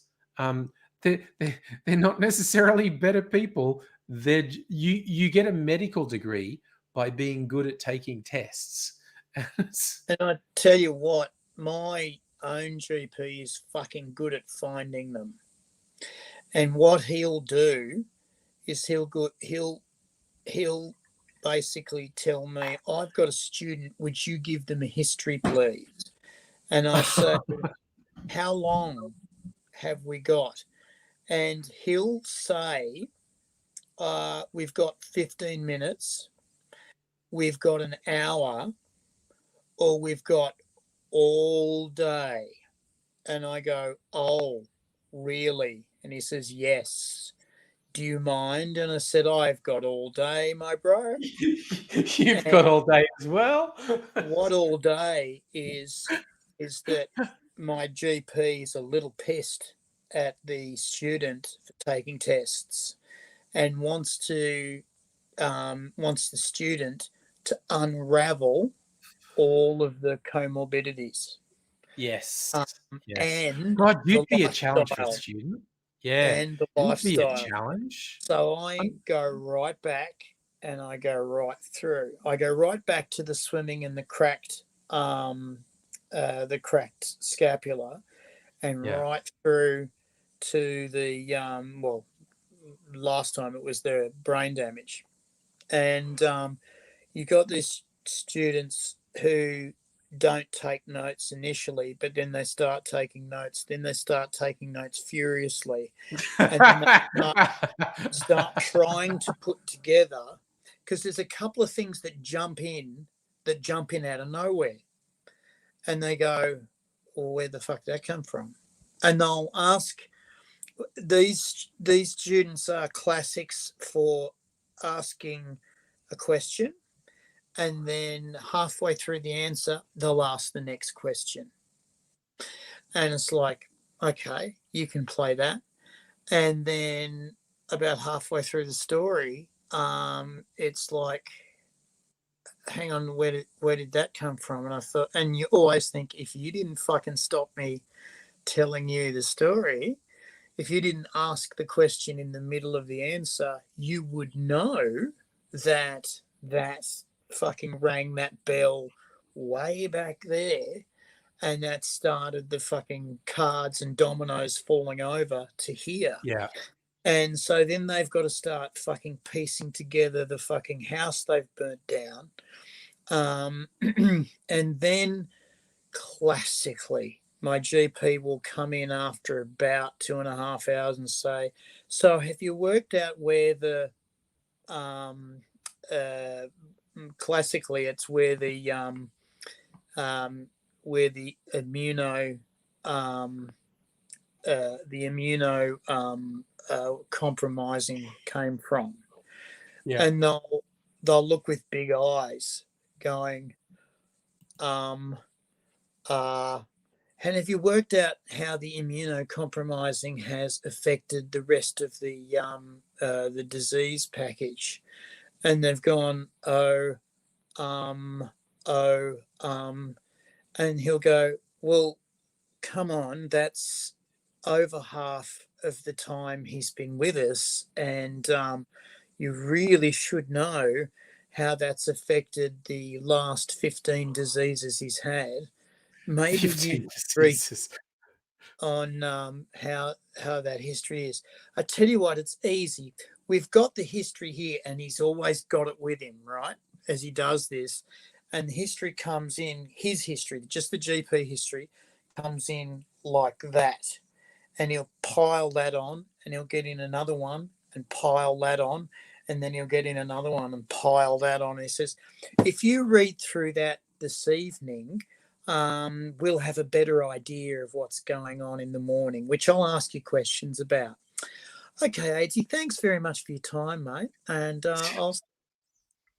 I'm just imagining a student with your story. At a certain point, student taking notes, just going, "This is bullshit, right? This is not fucking real. This is not. This is you're making it up now, aren't you?" And well, no, actually, I did have a student that jumped up and said, "Can I just need a break for a sec?" And he's gone in to my GP and said, "I think he's a little labial. I think he's a little bit, making it up." And GP's gone, "No worries. Let me show you something. Aidsy, would you mind showing them your gangrene scars?" And I said, "All of them?" And they said, "Yeah, the yeah. whole Frankenberg, please." If you haven't watched Code Grey on YouTube, if this man strips down to his jocks, you get more visual information than you were asking for. Basically. Oh no, this is past jocks. This is past jocks. This is the lot. And, yeah. Well, okay. If you watch Code Grey, you see the lot, is what I'm saying. The lot, right? But So yeah. down come the strides, and down come the rest, and then the student looks and goes, "Oh, right," and knows that there has to be a lead up to this, and goes, "Oh, so all of that stuff he's telling me is real." Right. I'll just right. And then they go back through and they ask previous questions a little bit more detailed because they don't want to fuck up. They think there's truth now. Right onto it. Some of them are fucking deeply into it. Like they'll go, I had headaches, then I had rheumatoid arthritis, and they said, and that can jump off to anywhere. How did they treat the rheumatoid arthritis? With chemo, and that can jump off to anywhere. What happened after that? What happened after that? And then we get to the blood pressure, and they go, "Oh, that's going to suck with the kidneys and the drugs. All right, tell us about that." And they're usually fairly quick off the mark, those ones. Yeah. And they'll go back into the doctor and go, "Look, I think regular blood tests and regular visits is going to be good for this one." And my GP smiles and goes, "Little one, you have made the grade. Yes. You may advance." I do love. There's some good stories in Kirsten saying she had pleasant interactions since the pandemic with getting contraception and whatnot. No one's mentioned her weight. Abigail goes to a GP for gender diverse trans people. The doctors are either queer, trans, or informed, which is a big one. That's So nice. Yeah. it's nice. Some people are having happy ones, or as opposed to Stella having a GP saying just needed to go to the gym and get some friends for back pain. When it turns out she had 2 herniated discs, and it's just like doctors can make terrible mistakes. Is what. But look, I do believe the overwhelming majority of doctors are well intentioned. It's just that Well, I they think can make terrible mistakes. they can make terrible mistakes, and they can also get old. Oh Uh, yeah, and they can also not keep up as well with the current thinking as they used to, yeah, because it always used to be like this, and it made perfect sense that it was like this. So why would you yeah, change it? yeah. Um, and then you get doctors like my GP who said, apparently now I'm goth friendly. I didn't Goth know friendly, nice. be goth friendly. Yeah, He said, I know I'm gay friendly, and I know I'm lesbian friendly, and I know I'm trans friendly, and I know I'm intersex friendly. I've always been queer friendly. Thin male doctors are my least favourite. Fair enough, too. right. I've got a thin male. Although I will admit this is a thing that happened when my firstborn arrived. Uh, we went to a clinic and they talked about being a family health clinic, and it was run by women doctors, which is cool. But so I went there and they made it kind of quite clear they didn't like me being there. And my only problem was my weight. So, hello, ladies. If you think it's only male doctors telling you that your problem is your weight, no, I've had it too. And so it was very clear that these women who ran this clinic, when they said family clinic, they meant mothers and children. They didn't count fathers as part of the family. And I was like, oh, okay, fuck you. And because I thought we'd all go to this clinic. And when I went for a particular thing, they made it really clear they weren't keen on me being there. And the whole thing was I should just lose weight. So it's like, wow, okay, how about fuck you? I should just, So yeah. I mean, I should just lose weight, and I'm giving it my best. But uh, my I have pernicious anemia, which means that the iron just goes. If I don't eat red meat, I get very, very sick. And I accidentally was a vegetarian for 6 months yeah. recently, Hmm. and it wasn't even, I didn't even mean it. It was just an accident. It was just Um, what you were eating. Yeah. yeah, and my doctor's a vegan, Yeah. and he says to me, "Yeah, man, you should be on the red meat." You need red meat. He, So I he, also got to say, I love the term pernicious anemia. That makes it sound like it's actively malevolent, and the anemia is sneaking up on you when you're like AZ walks down dark corridors, and the pernicious anemia sneaks up on him and it, kind it, of it knifes is him in meant the to back. mean. It is Yeah, meant to mean it's sneaky mean. It's anemia. mean and sneaky. Yeah, It's a sneaky anemia because it goes somewhere, and no one knows where.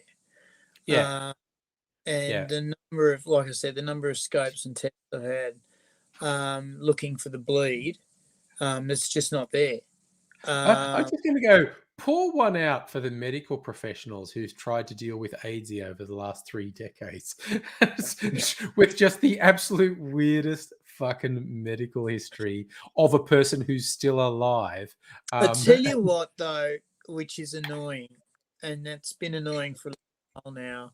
When I have said to people in the pit of annoyance, if you're on drugs, never admit it, because the moment you get on a methadone program, the first thing that happens is oh, it's the drugs, the drugs, the drugs. That's it. Yeah. And they Yeah. stop looking.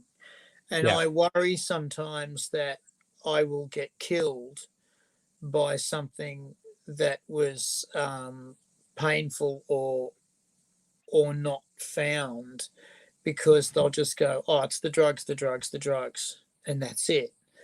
And then it'll get away, and I'll be dead. And when they autopsy me, they'll go, oh, he had massive amounts of Yeah. something. And that's You know? almost the equivalent, like Abigail and Kirsten Seller are saying, the sexism in the medical things of ignoring things women. To be a white dude to get treated the same as women get treated, tell them you'd been on drugs and they will treat you the same. And hey, isn't that great, ladies? You are being treated the same as a male who admits to illicit drug use. And in fact, you stop being taken seriously, and they blame it on female problems. So a man on drugs is the equivalent of a woman. Okay, it's 10 o'clock, so I'm going to bed. And I think like we should finish on that insight. We've cracked it. We've cracked the case. Women are the same as men on drugs. So, bam! We've cracked it. We've cracked the case. Drive to angry, he's nice. Tell 6 of your mates, I love yous. You're the best. I love Thank you. you very Yeah, much go. on your device. You're nice. If you're at all interested in cocktails and you haven't looked at my cocktail channel, check out. If you're not interested in cocktails, that's fine. Just come back for the live streams and hang out and chill and shit, because that's cool. But if you want to do the cocktail thing and you haven't checked it out, you should, because it's kind of fun. I like doing the cocktails.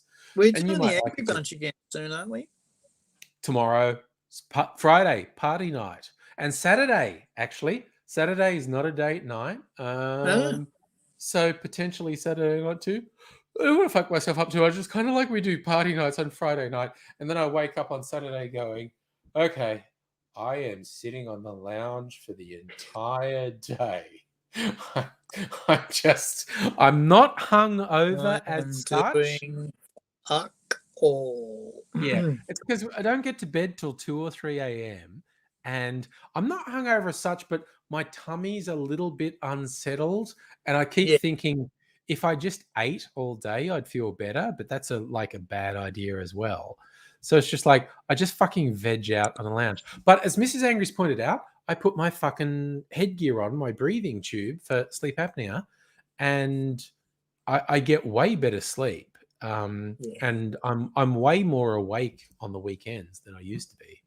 But that's true. You are much sparkier these days. Yeah, it is. It took me ages to realize it. The first thing was Mrs. Angry going, well, you're less grumpy. And I went, what? And she goes, no, for real. If you had a bad night's sleep, you'd be in a real bad mood the next day. You're way sparkier these days since you're not getting brain damage when you're asleep. Yes, and because that's what sleep apnea does, gives you fucking brain damage. And when I wake up in the morning, when the alarm goes off and whatnot, it's like, oh, I'm awake. I'm not being dragged out of my bed. I'm not being dragged out semi-comatose. I'm actually awake. So yeah. Kirsten, what else are we doing? Everyone's in lockdown. Yeah, the whole fucking East Coast in lockdown. Actually, no, Queensland's out of it. But New South Wales, ACT, Victoria in lockdown tomorrow. So but lockdown. Only Sydney are in lockdown.